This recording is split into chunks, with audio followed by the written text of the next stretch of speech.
Hello, ഇന്നൊരു simple makeup ലുക്കാണ് കേട്ടോ. എനിക്കല്ല, അമ്മയ്ക്കാണ് ഞാൻ ഇന്ന് മേക്കപ്പ് ചെയ്ത് കൊടുക്കാനായിട്ട് പോകുന്നത്.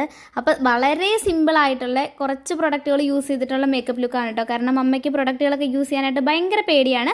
ഫസ്റ്റ് തന്നെ ഒരു മോയ്സ്ചറൈസർ അപ്ലൈ ചെയ്ത് കൊടുത്തു. പിന്നെ ഒരു പോൺസിൻ്റെ BB ക്രീമാണ് കേട്ടോ അപ്ലൈ ചെയ്ത് കൊടുക്കാനായിട്ട് പോകുന്നത്. ഓരോ പ്രൊഡക്റ്റ് അപ്ലൈ ചെയ്യുന്ന സമയത്തും അതിനെപ്പറ്റി ഡീറ്റെയിൽ ആയിട്ട് ഞാൻ എക്സ്പ്ലെയിൻ ചെയ്തതിന് ശേഷമാണ് അമ്മയുടെ മുഖത്തിട്ട് കൊടുക്കുന്നത്. അമ്മയ്ക്ക് നല്ല ടെൻഷൻ ഉണ്ടായിരുന്നു. പിന്നെ ദേ കുറച്ച് പൗഡർ ഇട്ട് കൊടുത്തു. പിന്നെ അമ്മ ജീവിതത്തിൽ ആദ്യമായിട്ടൊന്ന് കണ്ണെഴുതാനായിട്ട് പോവാണ് കേട്ടോ. നോർമൽ കൺമഷി വെച്ചൊക്കെ പണ്ട് കണ്ണെഴുതിയിട്ടുണ്ട്. ഐലൈനർ വെച്ചിട്ട് ആദ്യമായിട്ടാണ് കണ്ണെഴുതുന്നത്. പിന്നെ അമ്മയ്ക്ക് ഏറ്റവും പേടിയുള്ള ഒരു പരിപാടിയായിരുന്നു ഈ ലിപ്സ്റ്റിക് ഇട്ട് കൊടുക്കുന്നത്. അപ്പോൾ ചെറുതായിട്ട് കുറച്ച് ലിപ് ബാം ഇട്ട് ഒന്ന് ലൈറ്റായിട്ട് ലിപ്സ്റ്റിക്കും കൂടി ഇട്ട് കൊടുത്തു. അമ്മ എപ്പോഴും വെക്കുന്ന ഒരു പൊട്ടും കൂടെ വെച്ച് കൊടുത്തു. അപ്പോൾ അമ്മയുടെ ലുക്ക് ഭയങ്കരമായിട്ട് ചേഞ്ച് ആകാതിരിക്കാനായിട്ട് അമ്മ എപ്പോഴും ചെയ്യുന്ന ഹെയർ സ്റ്റൈൽ തന്നെയാണ് ഞാൻ ചെയ്ത് കൊടുക്കുന്നത് കേട്ടോ. എന്നിട്ട് മുടിയൊക്കെ കുറച്ച് ഫ്രണ്ടിലോട്ടൊന്ന് ഇട്ട് കൊടുത്തു. പിന്നെ എൻ്റെ ഒരു ജിമിക്ക് കമ്മലും കൂടിയാണ് ഇട്ട് കൊടുക്കുന്നത്. അപ്പോൾ അമ്മയുടെ സിമ്പിളായിട്ടുള്ള മേക്ക് ഓവർ ഇഷ്ടപ്പെട്ടിട്ടുണ്ടെങ്കിൽ ഒന്ന് കമൻറ്റ് ചെയ്യാം കേട്ടോ.